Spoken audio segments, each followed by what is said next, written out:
Ever feel like your spine is holding on to stress, like a vault that simply will not open? That tension can cause headaches, poor posture, and even difficulty breathing. Most people never work the spine correctly during a seated head massage.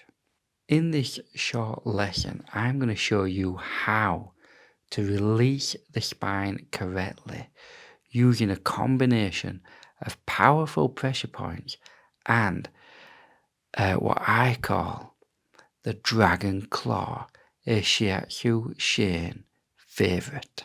By the end of these lessons, you will know how to create deeper spinal relief, the kind that clients say afterwards they didn't even know they needed it. And if you like this, wait till the end to see what I've got waiting for you. Hi and welcome. Today we're going to be doing an Indian head massage. I'm going to be demonstrating several techniques.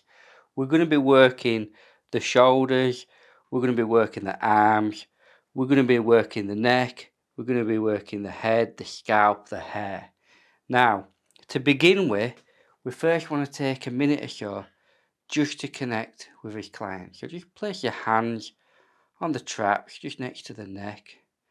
Take a few deep breaths.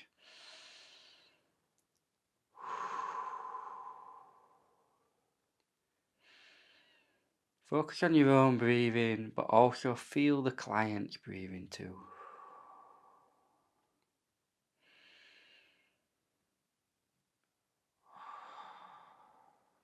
Now then, we're just going to give him a little squeeze around the traps, over the shoulders, and down the arms. And we want to try and repeat everything 2 to 3 times. 3's always been a bit of a magic number for me. I like to repeat nearly everything at least 3 times. So we'll just squeeze over. Next, we're going to get a little bit of oil. I'm just using a base oil of almond oil, but you can use any oil. And we're going to just take a knee down. And we're going to start with what's called love heart effleurage. So you're going up the spine, over the traps, and then down the shoulder blades. So it's like a love heart shape that you're making on the person's back. Now the good thing about doing an Indian head massage is you can literally do it anywhere as long as you've got a chair. Now you'll see people doing this on special seated massage chairs, but you don't really need that as long as you've got a chair or a stool for someone to sit on. So we're just adding the oil, warming the muscles, getting ready for what we're about to do. So I just want to apply a little bit more oil there. So again, we're going over.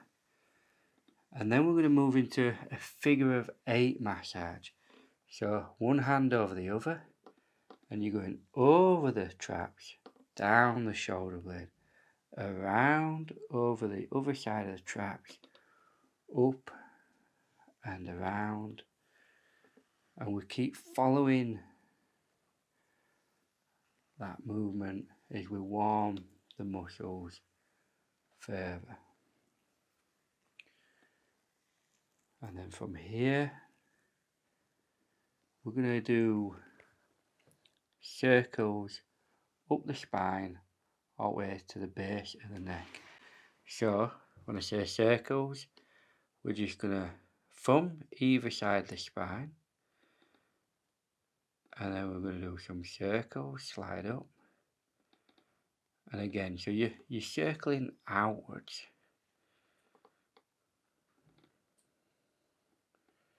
And we're just going to go up the spine. Now at this point, when you get to the top, you could again just keep going up, Now you could start at the bottom again, circle down, or you could just find the gap between the vertebrae, either side of the spine, and we'll just do some pressure point work. So just allow your thumbs to sink in.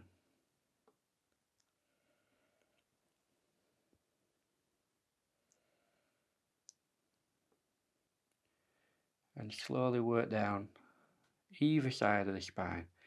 Now, when you're doing this, you're kind of feeling what the pressure points are doing. And if they feel almost empty and your thumb just sinks into it, it's a good idea to stay there a little bit, because this will draw energy to that point. So again, now we've got to the bottom, we're just going to circle his way back up the spine. Now before I did say go all the way up the neck, but I don't want you to do that actually. I just want you to come so you're more or less level with the top of the scapula. We're going to do the neck separately. So we've come up to the top again, and now we're going to work back down with pressure points. So when you're doing pressure points, don't use any force. Just lean into it, let your body do the work.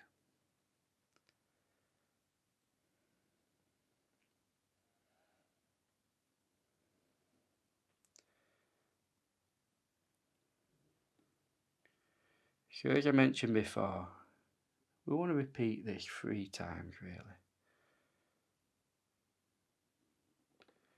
So we're coming up again, using these thumbs to circle up the spine.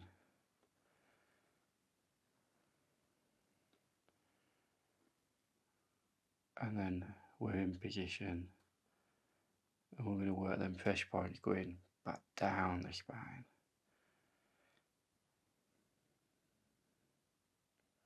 Now from here, we could throw in a little bit of hacking and go up the spine and down the spine. And all you're doing here is you're keeping your hands loose and your fingers loose.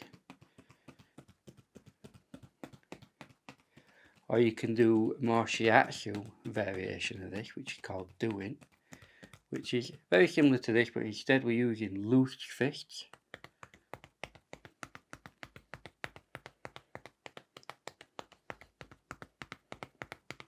You can come up, go down, go along the top of the traps. It's a lovely way of getting energy into the muscles, getting the muscles warmed up.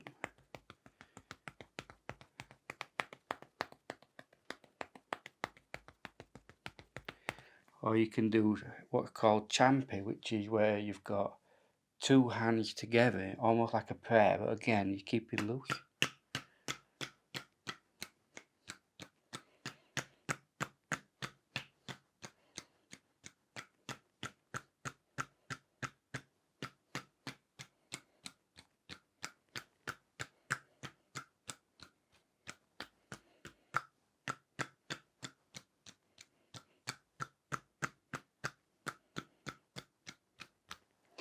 And then a technique I really enjoy using is a technique, now I don't know if it's just me that does it or whether it's a well-known Shiatsu technique or what, but it's a technique we call the dragon claw. And basically you make like a little hook with your first finger, get your thumb in that position so that you're either side of the spine, and then you're simply sliding up the spine, and with this we can go all the way up the neck and into the ridge of the skull, so all the way to the base of the skull. Now doing this, I can really feel the differences between the sides. So like in this case, I can really feel there's quite a bit of tightness around the rhomboids here. So again, we're going to go up for a 3rd time. Now, if you found this helpful, I have got that you can... If you found this helpful, I've got this course to give to you for free right now. All you have to do is join my Communi page and you'll get access to all the lessons. This is a course I used to charge £99 for. However, if you're hardcore fans of sites like Udemy, you will also find it on there, usually on sale, because that's, let's face it, that's what Udemy does. But like I say, you can get it for free right now on Communi. I hope you've enjoyed this. Stay tuned for the next lesson. Sweet dreams and good night.